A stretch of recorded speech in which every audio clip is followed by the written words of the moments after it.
Recess. I could make this a real video essay and start by telling you about how recess originated in the 17th century from English schoolmaster John Brinsley, but this isn't that kind of video essay. Instead, I'll get right to the point. Today we're talking about an episode of the classic cartoon Recess that was nearly banned for its depictions of religion and cults. The episode's got a fun production history, and the creators fought hard to get the episode aired, even just once, and I'm so glad they did, because it's one of my favorite episodes of one of my favorite shows of all time. I assume you know what Recess is, but in case you don't, Kids on Playground. Now this show, all about Kids on Playground, was created by Paul Germain, co-creator of Rugrats, and Joe Ansolabahir, who worked as a story editor on Rugrats and even went on to develop Hey Arnold. One thing I love about Hey Arnold and Recess is that they both have a great mix of emotional and dramatic moments tied into the comedy of it all. Hey Arnold had sad moments and eccentric characters like Pigeon Man or Stoop Kid, but also had crafty symbols hidden in plain sight, like Helga's mom had an alcohol use disorder, but she's always drinking smoothies, so you either just assume she's a bit quirky, or you watch the episode with a bit of a different perspective if you replace the drink. It shouldn't be much of a surprise there's a lot of similar analogies and symbolism in Recess, but sometimes these analogies go too far for what a network's comfortable airing, and sometimes these creators are even willing to threaten legal action to see their vision through. So let's talk about the Recess Season 1 finale, Swing On Through to the Other Side. I don't know why they spelled through like that. The episode starts with the whole playground watching as Swinger Girl tries to swing over the top of the swing set. Yes, they call her Swinger Girl, cause she rides the swing. Some people are good at school, and some people are good at on the swing. Swinger Girl actually has a pretty badass design, like she comes to school dressed like a pilot, and you know she rocks that, you know she knows. Going over the swing set's a big deal in the Recess universe, with the belief being this girl will transcend to another dimension or something if she were to ever achieve the impossible. Spinelli's notably a skeptic and says this will never happen, and while Swinger Girl fails to go over the top once more here, everyone goes home disappointed except Spinelli, who goes back to the playground to get her ball. She bears witness to a miracle before her very eyes, that being Swinger Girl actually crossing over on the swing set, allegedly. A big part of the episode seems to be whether or not she actually accomplishes this feat, and they really captured this visual here perfectly. Like, it really seems like Swinger Girl does in fact go over the top, but you never really see enough to determine one way or the other here. It's a nice touch to start with this vague view, because the episode's all about the different levels of faith these characters have, especially now that Spinelli has basically created a cult in honor of the disappeared Swinger Girl. Spinelli turns a new leaf as a peaceful follower of the path of Swinger Girl, for the most part.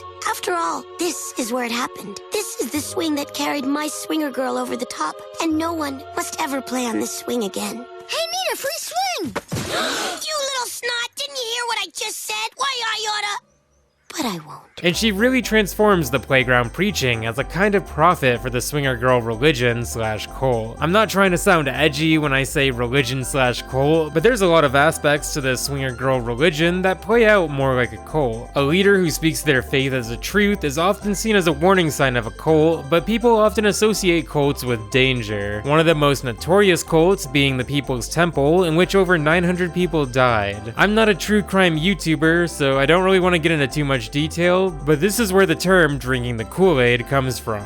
The danger of this cult comes from Spinelli planning to climb up this ladder and swing on through to the other side herself, just like her inspiration. Like, TJ literally says she could get killed here, and Spinelli is unfazed, spouting words of wisdom. And so, my friends, as I leave you, remember to live as Swinger Girl lived. When you walk to school, always take 2 steps forward and 1 step back. Sure, it'll take you longer, but you'll see more of the world that way. I always found this speech really memorable, especially the 2 steps forward, 1 step back approach to slowing down and appreciating the world more. I know Recess didn't invent this, but it was the first time I heard it, and I definitely may have tried this literally a couple times in my life and probably looked like a little freak. So thanks, Paul and Joe. I like that they refer to themselves as Paul and Joe in the opening credits. It makes them look like they're just kids, you know, on a first name basis. It's kind of like how Kids Next Next Door's creator refers to himself as Mr. Warburton, kinda coming off as an adult telling kids specifically he made the show, even though adults are the main villains of the story. Spinelli's change in personality is pretty shocking and always sticks with me, cause Recess did a really good job giving these characters all really simple archetypes, like the tough one, the troublemaker, jock, nerd or dork.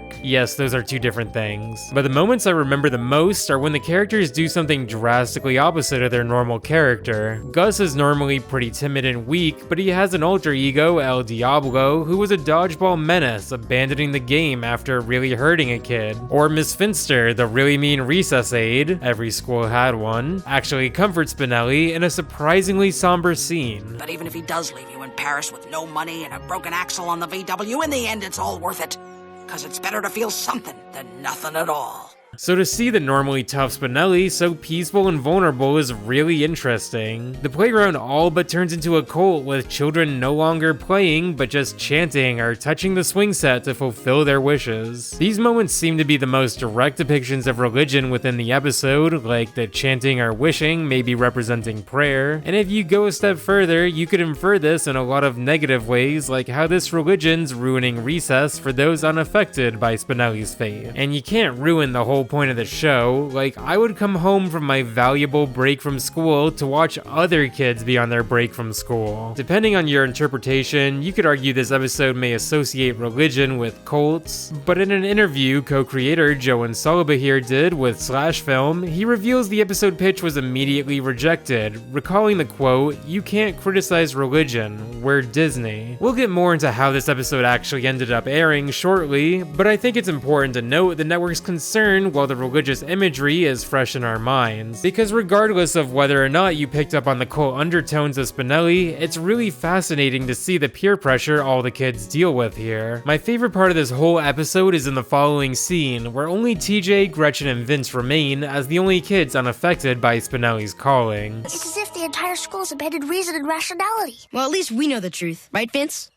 Vince? I'm thinking. What? Well, maybe Swinger Girl really did go over the top. Maybe she did swing on through to the other side. It's possible, right? I love the way TJ says what there. I think Vince almost being pressured into this faith by the majority is one of the most interesting parts of the whole episode. He doesn't get threatened and doesn't have much incentive or pressure, but I think it's a really nice insight to represent people who may be subconsciously persuaded to join a majority for whatever reason. Going back to the Slash Film article, Joe says, quote, "I was really proud of what it was and what it said about cults, the formation of cults, and how we get ideas and just can't let them go, and how we shift reality to mean something else." I interpret this quote more as an indicator this episode isn't necessarily a thinly veiled critique of religion, but regardless of whether it is or isn't deep down, this episode will always be one of my favorites because of the character depth here. I think the episode's really accessible to anyone because it really feels like a showcase of how the characters act when confronted with peer pressure. And even if it takes a deeper meaning as a symbol for cults or religion, I kinda see it going further down the scale where the most complex and simple interpretations of this episode are all about peer pressure more than religion. In this case, Spinelli's pressure in wanting to believe in something, and the pressure the rest of the cast faces when the whole school is affected by this phenomenon. Like, they really said, let's just make an episode where everyone's affected by a cult. It's pretty ingenious. Before Spinelli can attempt the dangerous swing, the actual Swinger Girl gets dropped off at the corner of the street and just goes back to swinging as if nothing happened. She reveals she never made it over the swing set and she's been missing because she was on vacation this week because it's the only time her dad could get off of work, which is oddly specific but makes this all the more real. Realizing their goat is washed, all the kids throw their helmets off, and I genuinely feel bad for Spinelli here. There's so much pain in her voice.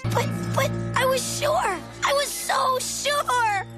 It's an interesting mini twist to reveal Swinger Girl never made it over the top, because the episode could have just easily made the ending the same, but with Swinger Girl going over the top, revealing this doesn't change anything. But this episode has a bit more of an open, arguably agnostic ending, focusing more on Spinelli's emotions and how she got carried away because she wanted to believe. This detail always makes me appreciate the depiction of Swinger Girl's disappearance in the beginning, because it really does look like she goes over the top here to me. Maybe we see this shot from Spinelli's perspective perspective, or maybe that's just me wanting to believe. The episode ends with the gang comforting Spinelli, reassuring her she had good morals and messages like trying your best, even if the spirituality behind it was misled. Everyone goes home except Swinger Girl and Spinelli, and despite her faith betraying her, Spinelli grabs the swing next to Swinger Girl, ending the episode on a note of faith and hope. And whether you see this ending as Spinelli sticking with her faith or not, despite the shattering of her worldview twice in 1 week, the emotional development to at least be open to this idea in the end is such a great touch. I don't see this episode really as a criticism of religion, but rather using religion as a plot device to reveal more about Spinelli and her hidden vulnerability. She puts on a tough exterior, but deep down she wants to believe.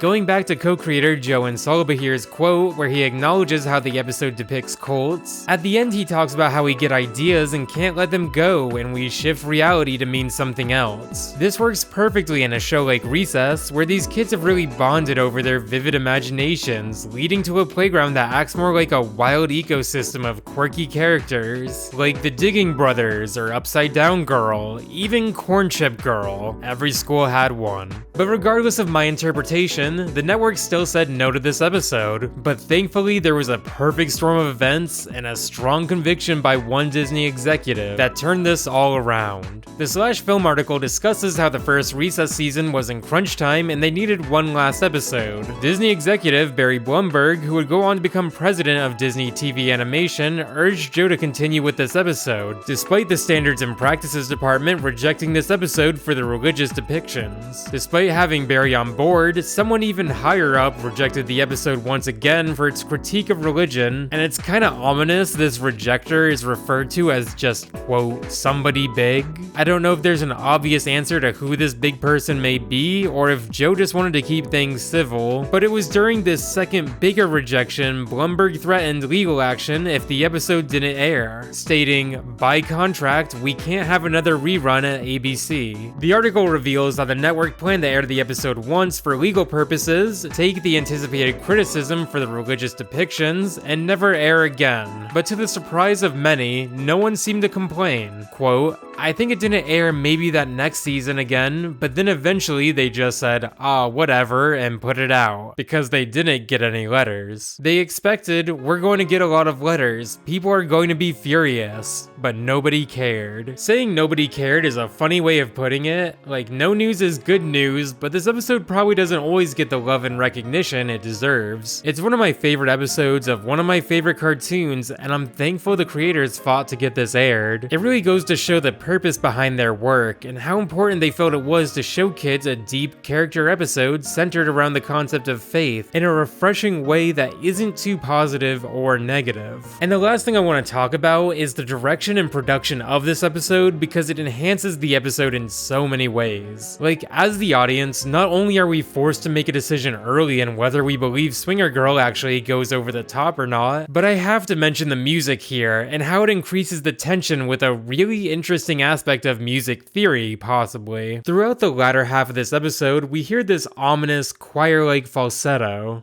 There she was, swinging higher, higher, and finally she reached the very top of the swing set and disappeared into a blinding light. Blinding light? But Spinelli, that could have been the sun in your eyes. Oh no, Grit. I wanted to see if there was any notes about the music in this episode, and came across this video from Vox that talks all about a 4-note sequence called the Dies Irae, which translates to Days of Wrath, also commonly referred to as Judgment Day among Catholics. It's hard for me to tell if the melody in Recess would be considered the same, but outside of the religious associations with the Dies Irae, according to this musicologist and professor at Berklee College of Music, Alex Ludwig, not only is this melody associated with death and ominous events, but from a music theory perspective, this melody is in minor mode, and our ears don't like to hear notes half steps apart from each other, interpreting them as sad, especially when descending. This might not just be tied to music theory, but a physical component as well. In an article I found from the British Broadcasting Channel, I'm not abbreviating that, a 19th century German physicist, Hermann von Helmholtz, showed that minor chords make more complex sound waves, which are inherently less harmonious. I don't know a lot about music theory, but whether or not the music in Recess could be considered Dies Irae or even a minor melody, it really got me thinking, okay, what if Swinger Girl actually did fly over the top to the other side? Does that mean Spinelli's about to disappear too? I mean, they obviously wouldn't do that, that, but it's fun to imagine. So that's why I love this episode of Recess. It has emotional character moments, crafty symbolism, and a wild but dedicated production history that nearly ended with Recess suing Disney.